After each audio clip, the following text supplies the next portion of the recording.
mataas na pagpupuri, pagdakila, paglulati, pagsamba ay tanging sa ating pinakamamahal na Panginoong Isus po lamang. At akin din pong binibigay ang dobleng paggalang, pagrespeto sa ating mga magulang sa paglilingkod sa ating pinakamamahal na Panginoong Isus, sa kanilang mga turo at pangaral na kailanman na hindi natin malilimutan, sa ating beloved Honorable Pastor Evangelista Wildis Almeida, yun po sa ating beloved Assistant Pastor Lena Comon Almeida, pagbati din po sa Almeida family, ganoon din po sa ating mga beloved preachers, beloved workers, sa inyong lahat mga inibig kong kapatiran, Bagwan Mano Datihan, ganoon din po sa ating mga live webcast, sa mga oras na ito, isang pinagpalang araw po sa ating lahat. Amen. Hallelujah, praise the Lord. At ganoon din po sa ating mga mahal na katribo, sa mga Maranao. Assalamualaikum warahmatullahi ta'ala wa barakatuh. Amen, praise God. At mga minamahal ko, pinapasalamatan ko po ang ating pinakamamahal na Panginoong Isus sa ginintuang pagkakataong ito na muli po aking mapasalamatan ng ating pinakamamahal na Panginoon sa kanyang ginawa sa aking buhay, sa kanyang pagpapagaling, at sa aking mga mahal sa buhay na nandiyan mga minamahal, na patuloy kami binibigyan ng kalusugan at kalakasan ng ating pinakamamahal na Panginoong Isus. Amen, praise the Lord.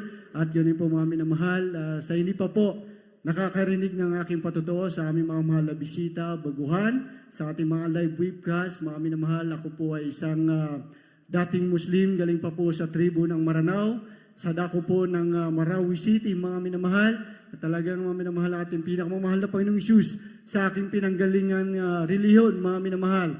Ang Diyos ng ating sinasamba, mga minamahal, ay isa lang po, propeta sa ating mga kapatid na mga Muslim. Subalit, mga minamahal, nung ako po ay napadako sa pagiging isang Kristiyano o sa Jesus Miracle Crusade International Ministry, ito po mga minamahal ay napatunayan ko na ang dati kong kinikilalang isang propeta, ito ay Diyos na dapat asambahin sa gawain ito. Amen. Hallelujah. At mga minamahal ko, nakilala ko po ang ating pinakamamahal na Panginoong Isus sa pamamagitan po na pag-aan niya sa akin ng aking mga in-laws na ako daw mga minamahal ay mag-observe sa gawain ito.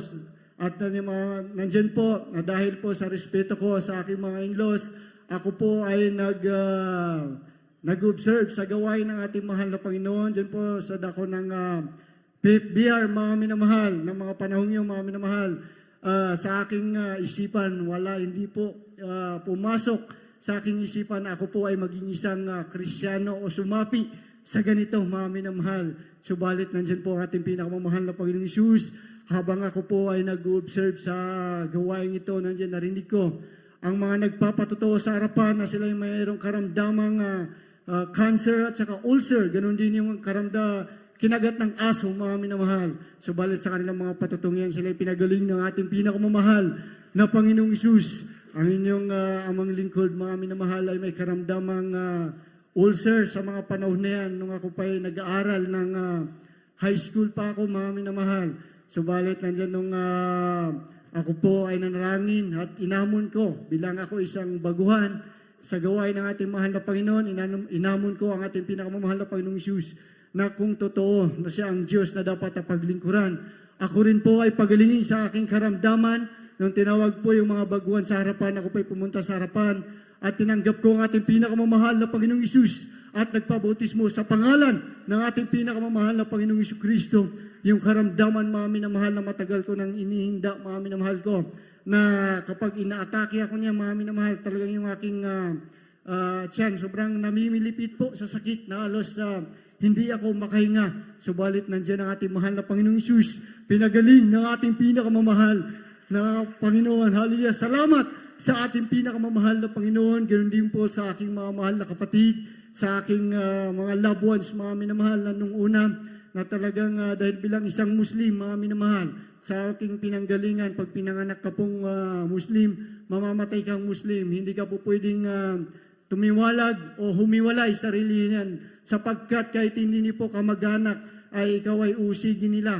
Subalit nandiyan ang ating pinakamamahal na Panginoong Isus. Sabi ko, mahal na Panginoon, gabayan mo ko sa aking pag-share sa aking mga loved ones, nag-share po ako sa aking mga mahal sa buhay, sa aking mahal na ina, sa aking mga mahal na kapatid, habang ako po ay nag-share, mga minamahal, yung aking iniisip na baka ko'y kanilang patayin, itakwil pugutan ng ulo, subalit nandiyan ang patnubay at gabayan ng ating pinakamamahal na Panginoong Isus nang nabanggit lang ng aking mahal na inay kung saan daw yung gawain ito at sila rin ay mag-observe. Sa madaling salita, mga minamahal, sila po ay dinala ko dito sa dako ng Baguio City. Sila rin po ay nag-observe. Hindi po sila lang ating pinakamamahal na Panginoon at tinanggap nila ang ating pinakamamahal na Panginoong Isus at nagpabautismo sa pangalan ng ating pinakamamahal na Panginoon at na ganun din ang kanilang mga karamdaman. Pinagaling ng ating pinakamamahal na Panginoong Isus.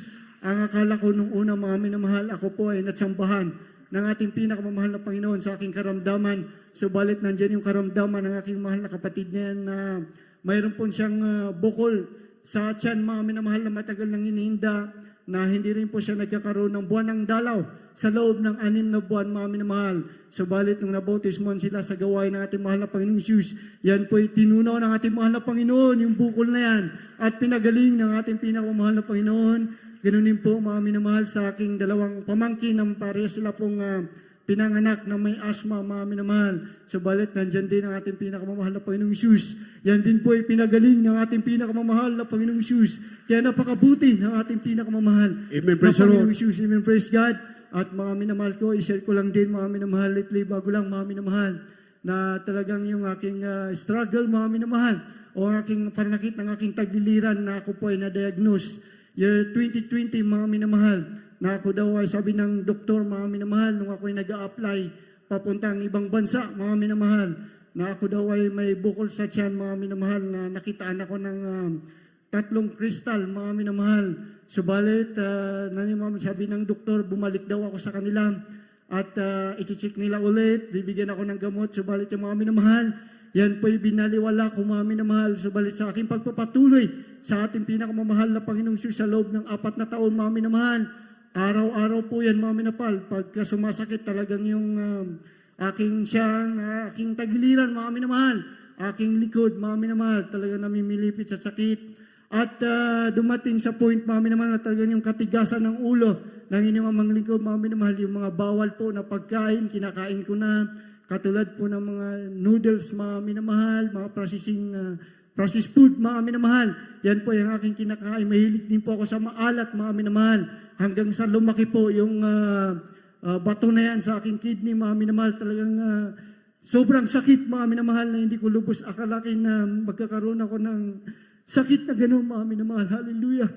Ang bago lang, mga minamahal, bago po yung ating minamahal at ginagalang ng mga pastor sa kanyang last night, mga minamahal, nung siya po ay nakabulol sa dako ng Amoranto, mga minamahal, hindi ko po kayo makakalimutan. Hallelujah. That was November 4 po, mga minamahal. Hallelujah na. Inatake ako ng kidney stone na yan, mga minamahal. Hallelujah. Talagang pasensya na po, mga minamahal. Talagang pag naalala ko yung araw na yun. Hallelujah. Yung araw, mga minamahal, na inatake ako ng kidney stone na yan. Yung aking tiyan, mga minamahal, talagang sobrang grabe yung pagbilis. Parang yung mas mabilis pa sa pagtibok ng aking puso. Parang sasabog na. Hallelujah.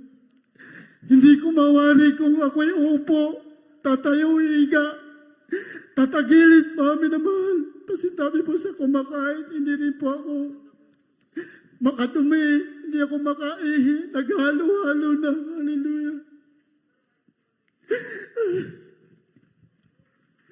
Pag naalala ko yung araw na yun, mami naman, yung pagpapaalam ko sa aking mahal na asawa, pagyakap ko sa aking mahal na anak, nasabi ko, hindi ko na kaya, kukunin ako ng mahal na Panginoon. Binibigay ko na aking buhay sa ating mahal na Panginoon. Hallelujah. Sabi ko, mahal na Panginoon, patawarin niyo po ako kung saan ako nagkasala. Sinasad ko aking sarili, mami na mahal, minsan. Yung aking tungkulin sa gawain, mami na mahal. Hallelujah. Minsan, inaayawan ko, mami na mahal. Hallelujah. Subalit sabi ko, mahal na Panginoon, kung ano po yung kalooban niyo sa akin, ano po yung susundin ko. Hallelujah. Kung kukunin niyo ako, mahal na Panginoon, sa iyo ng buhay ko. Hallelujah. Kung bubuhay na pa ako, patuloy ako maglilingkod sa iyo. Alam, Panginoon, hallelujah. Alam niyo, mami na mahal, habang niyakap ko aking mahal na sumasakit mahal na anak. Hallelujah. Alam ko, sabi ko sa gabing iyo, kukunin ako na ating mahal na Panginoon. Dahil yung mga symptoms, mami na mahal, yung aking ulang pinagpapawisan na ako, mami na mahal. Hallelujah. Hindi ko na rin kaya, mami na mahal, yung pagsakit ng aking tagiliran. Hallelujah. Yung aking tiyan, kulang na lang sumabog. Subalit na kailangan Diyos. May praise the Lord. Yung mga araw na yun, na paggalaw ng bato na yan, mami na mahal, yun na rin pala yung araw na pagtunaw ng ating pinakamamahal na Panginoong Yesus sa bato na yun. Hallelujah. Salamat sa ating pinakamamahal na Panginoon. Hallelujah. Alam niyo, habang ako ay nagagaw buhay, sumasakit, mami na mahal, ang aking binabinuhay. Dahil aawit na po ang choir, mami na mahal. Siya, iniwanan niya ako, mami na mahal. Pumunta siya at umawit siya, mami na mahal. Hallelujah. Salamat sa ating pinakamamahal na Panginoong Yesus. Nagindaan din yun. Tinignan ang ating pinakamamahal na Panginoon kung hanggang saan namin pananampalataya. Salamat sa ating pinakamamahal na Panginoon. Alam niyo, yung pagsakit nun, mami na mahal, unti-unting nawala at pinatulog ako ng Amen. ating Praise the Lord. pinakamamahal na Panginoon. Hallelujah. Kasalamat sa ating pinakamamahal na Panginoon Jesus. Alam niyo, mami na mahal, nung ako po hallelujah, nakauwi na po kami sa aming tahanan. Sabi ng aking mga in-laws, magpa-check lang ako, pero ayaw ko, mami naman, makabigyan ako ng gamot. Subalit sabi niya, i-check lang para malaman kung ano ang ipagpupray habang mami na mahal. Kami po ay nagpa-check po sa dako ng Rosales, mami na mahal. Tinignan ni laboratory, mami na mahal. Salamat sa ating pinakamahal na Panginoong Isus. Hallelujah, nung nakuha namin ng resulta, yan, nililihans po yan, mami na mahal. Habang hindi pa po nababasa ng doktor, hallelujah. Nung binasa po ng doktor, mami na mahal, hallelujah. Salamat sa ating mahal na Panginoon. Normal daw ang aking kidney, hallelujah. Amen. Praise the Lord. Salamat sa ating pinakamamahal na Panginoon. Yung sa loob ng 4 na taon na araw-araw kong iniinda, mami na mahal. Since po nung November 4, mami na mahal, yan po ay winala ng ating mahal na Panginoon. Hallelujah. Hallelujah. Salamat sa ating dakilang Diyos na buhay. Kaya mami na mahal sa aming mahal.